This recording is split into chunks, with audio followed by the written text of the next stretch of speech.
Hi everyone, and welcome back to another Aviation with Chris flight review. Right now, I'm here at the One Hotel Mayfair, located in Mayfair, London, and today we'll be flying with British Airways in their club suites on the Boeing 777-200 from London Heathrow to New York City, or technically Newark, New Jersey. The route between London and the greater New York City area is a very competitive one with plenty of airlines to choose from. You've got British Airways, Virgin Atlantic, United, Delta, American Airlines, and even JetBlue has joined the market with their competitive Mint suites. Each of them are offering their best products on this very lucrative route, and it's nice to test out different airlines. Today I'll be reviewing British Airways, and you're coming along. With that said, please enjoy today's trip report.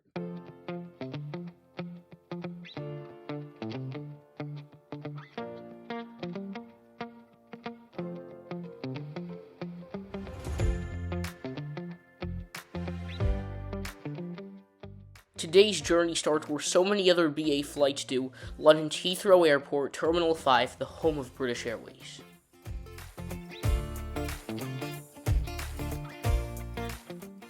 The check-in space for British Airways Club World and Club Europe is not packed at all, very easy queue to get through, and it's located at the far west side of Terminal 5's check-in hall. The staff who checked me in for the flight were very friendly and courteous. That is definitely a great start if you ask me, and the lane was much quieter than that for economy. That's all good, yeah. Thanks to my Club World ticket, I was able to use the fast-track security lane to clear security at Heathrow quicker.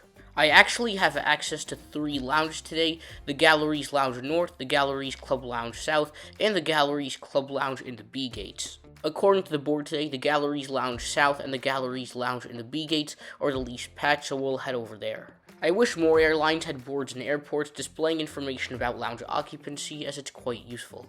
The Galleries Lounge South is located far east at the opposite end of Terminal 5 from the Club World check-in area. It was nice to escape the crowd at Heathrow's Terminal 5, as it was crowded and bustling, full of people.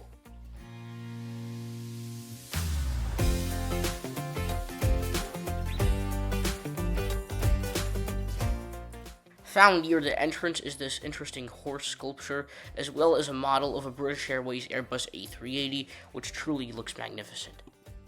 Once you enter the front desk area of the lounge, you can tell that it's quite old, but yet still cozy. There's plenty of comfortable seating, a lot of which features table space, and there are a couple of charging ports found throughout the lounge. Whether you're looking to enjoy or get some work done, there are plenty of seating options in this lounge with many variants to choose from, found at almost every corner of the space.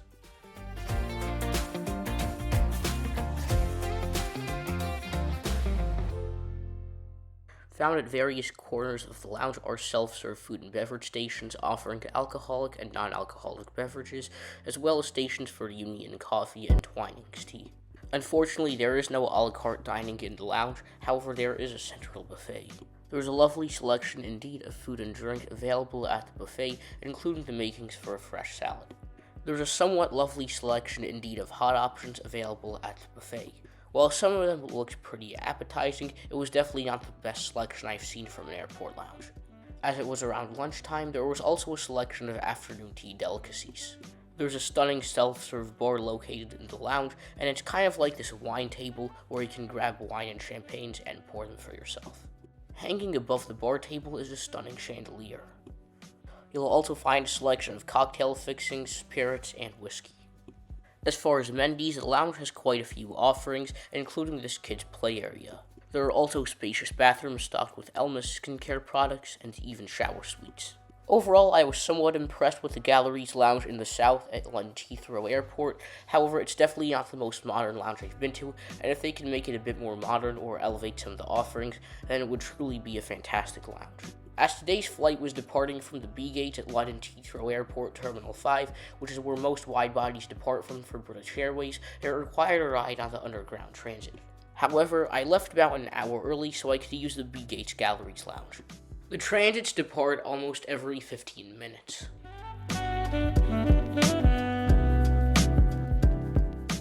And in no time at all, I found myself in the B gates. Based on what I've heard, the B Gates Lounge is a pretty quiet space. However, the terminal also feels quite quiet and doesn't really have much of a bustle. Once you enter the lounge, you'll notice that it's easy to relax as there aren't many people using it.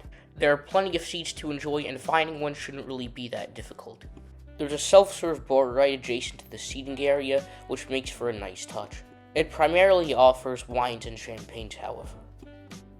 The wooden flooring gives the lounge a relatively cozy touch. Similarly to the Gallery South Lounge, the one in the B gates also features a kids' play area. The bathrooms are relatively clean, and they're stocked with Elmer's skincare products. The lounge has also got shower suites similarly to the Southside Lounge, with plenty of open seating options near which are botanical plants and lamps to add for extra coziness. This is truly a really nice lounge, however it's not the most modern, albeit. If you're ever flying with British Airways in Club World or Club Europe out of London Heathrow, then this is definitely the place to come before your flight. There's a pretty nice eating area that's much brighter and offers more selections than the Gallery's Southside Lounge, and there are also plenty of hot options to choose from as well, including some vegetarian selections. At the center of the lounge is a stunning work table, near which are some side tables for refreshments, as well as some seating options. In addition, there's a selection of Union coffee and Twinings tea available. I enjoyed a couple views and got some plane spotting done, and then headed off to board my flight. It's so great to see British Airways A380s at London Heathrow. Priority boarding is for groups 1 to 3, and of those, British Airways Club World passengers board in group 2. However, I was able to board in group 1 on this flight, as there was no first class. And here's the stunning bird in the OneWorld livery that'll be taking me back to New York today.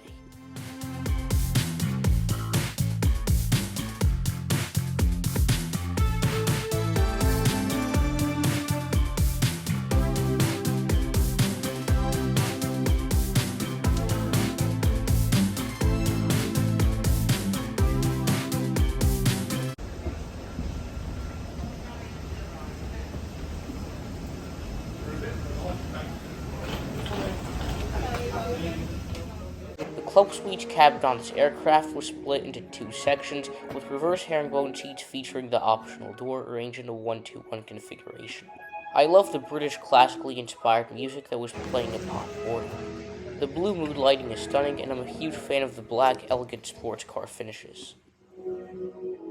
Located in front of you is the crisp 22-inch touchscreen IFE that can also be controlled using the IFE remote, beneath which is the tray table, which folds out and extends into a thick and sturdy piece. It's almost good for any activity you could want to do during the flight. Beneath the tray table is a spacious leg rest, under which is room for storing shoes or bags, and to the side of you is a small storage compartment which houses the safety card. Located above each seat is an individual reading light. The outer end of the seat houses a plush armrest, as well as the seat control pad and buttons. There are 2 side storage compartments, one of which is pretty deep and houses the headphone jack, charging ports, and IFE remote, while the other is pretty shallow and only has room for a phone. It can easily be closed by clicking it back into its position. There is also a side storage locker which plays home to a vanity mirror, and it houses the water bottle and amenity kit provided by the White Company. The side reading light is conveniently located, and I like the fact that I didn't really have to reach for any of the controls or functions. Found at the inner side of the seat is an adjustable armrest, as well as the privacy door, which makes this a suite. And finally, there's also a small coat hook.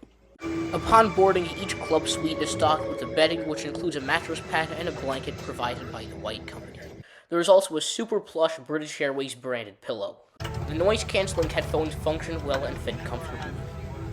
The amenity kit comes in a white leather pouch, and it's supplied from the White Company. It includes lip balm, skin moisturizer, deodorant, an eye mask, a pair of socks, and a dental kit. Shortly before departure, the menu cards were handed out. The menu offers a wine list, as well as a pretty good selection of cocktails and other alcoholic beverages, including 2 mocktails.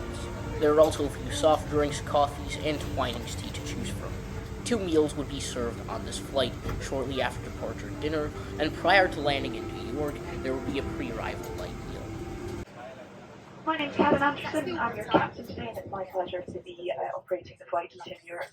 Alongside me on the flight deck, I've got Senior First Officer Andrew Miller, and looking after a wonderful team in the cabin, we have In-Flight Manager Sarah Riley.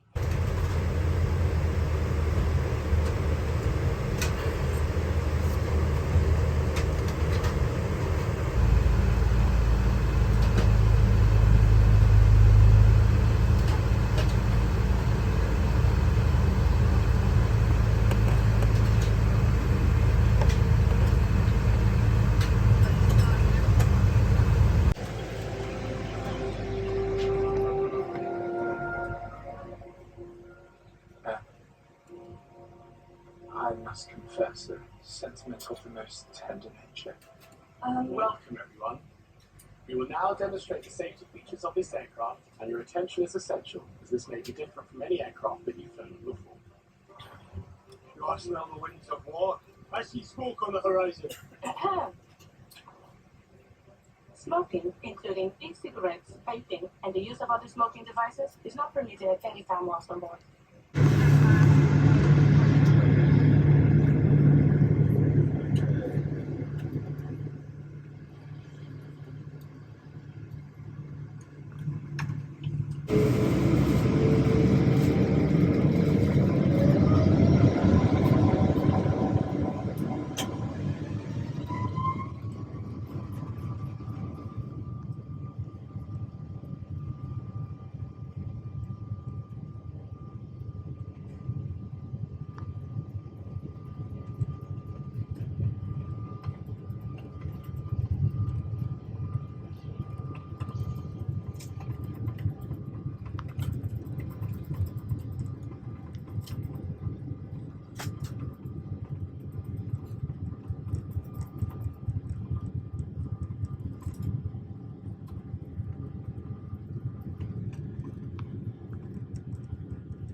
Shortly after takeoff, the club suite door was unlocked, which meant that I can enjoy utmost privacy.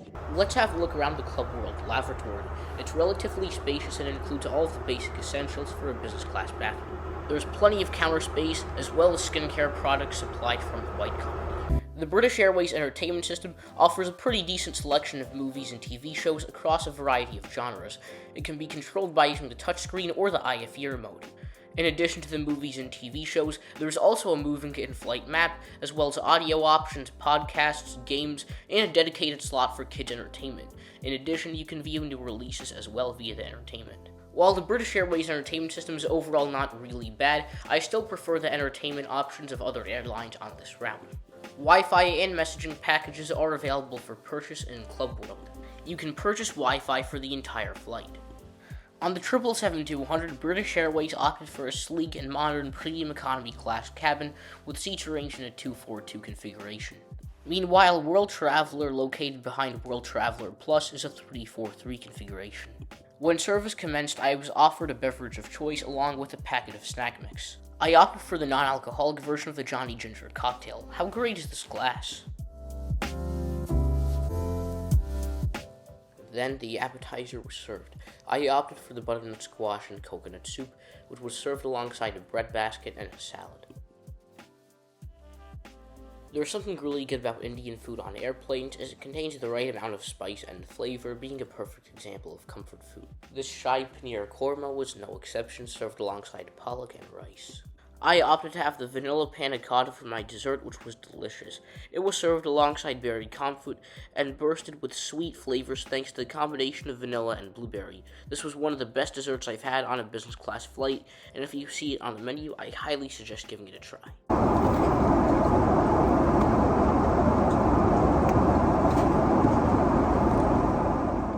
After dinner, I went straight to bed. The bed lies flat at 6 foot 7 inches, and it's very roomy and spacious with plenty of room for your legs and knees to stretch out.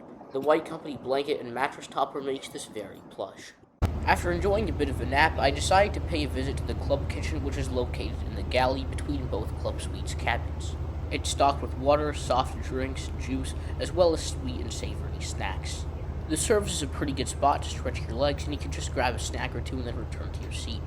In addition, the club kitchen features a dedicated wine fridge.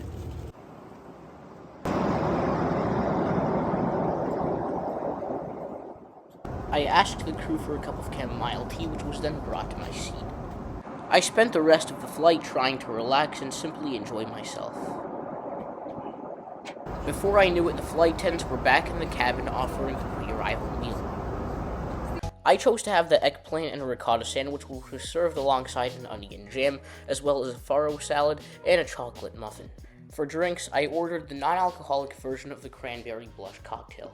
Although the portion appeared as if there should be another half to the sandwich, it was enough for me. The seatbelt signs will be switched on shortly. To help us prepare for landing, please could you gather your personal belongings ready to be pushed away. If you wish to dispose of any waste, please hand this to a member of the crew who will be passing through the cabin shortly.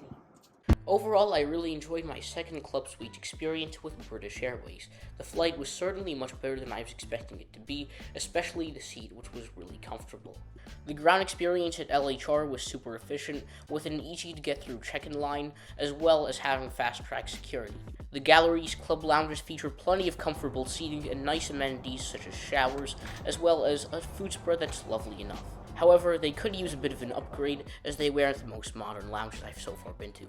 The seats themselves were quite impressive as well, and the seat earns 5 out of a possible 5 stars. It's incredibly cozy and comfortable, and features plenty of privacy and storage thanks to the privacy door and numerous storage options. The seat also offers plenty of cool high-tech modern features, such as a large in-flight entertainment system that works by using a touch screen, as well as a pad for seat adjustments. The in-flight entertainment selection, however, was not very extensive, and didn't really include as many options as the likes of other airlines. However, it was still good enough for this 7-hour flight across the pond. The amenities, however, really impressed me, with a well-stocked amenity kit and bedding provided by the White Company. As far as the food, almost every mouthful tasted incredibly delicious. There were plenty of interesting flavors, and the food overall, especially the dinner, was quite impressive. The dessert, however, was really good. If you ever find the vanilla panna cotta on the menu, I highly recommend giving it a try. And finally, the service. The crew on this flight were just very friendly, respectful, definitely very courteous and polite as well. I'd say that out of every experience I've had with British Airways, this was definitely by far the most pleasant in terms of the cabin crew. One-way flights between London Heathrow and Newark's Liberty International Airport on British Airways and Club Suites start at around $2,000, and it can exceed even further, possibly over $10,000. British Airways Club Suites can also be booked through a variety of OneWorld frequent flyer programs, such as British Airways Executive Club, American Airlines Advantage, Alaska Mileage Plan, and Cathay Pacific Asia Miles. Executive Club charges about $80,000 to $90,000 Avios for a one-way flight in Club World Business from London to New York.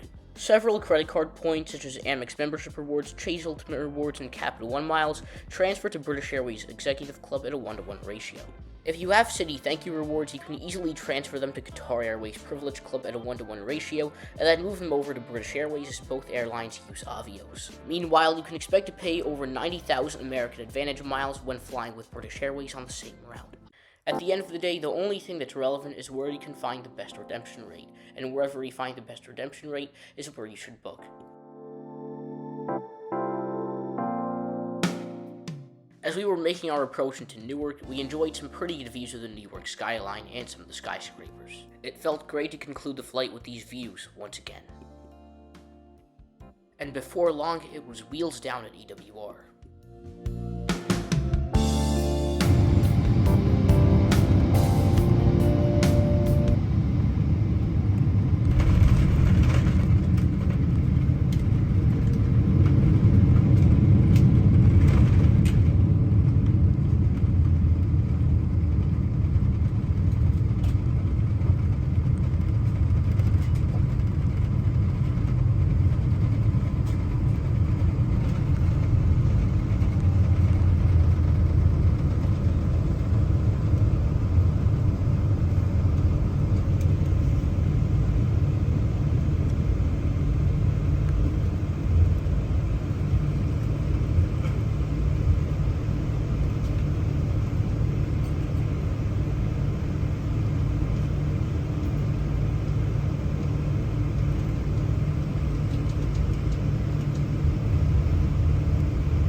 securely fastened, the still fastened seatbelt signs have been switched off.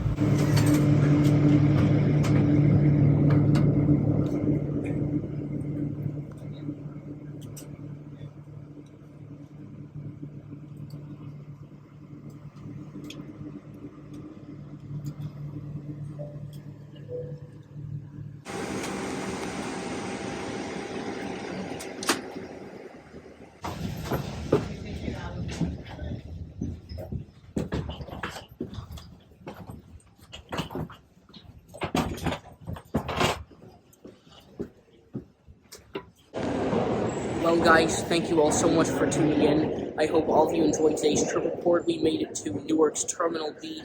I'll see you guys in another Aviation with Chris flight review, but until then, safe travels.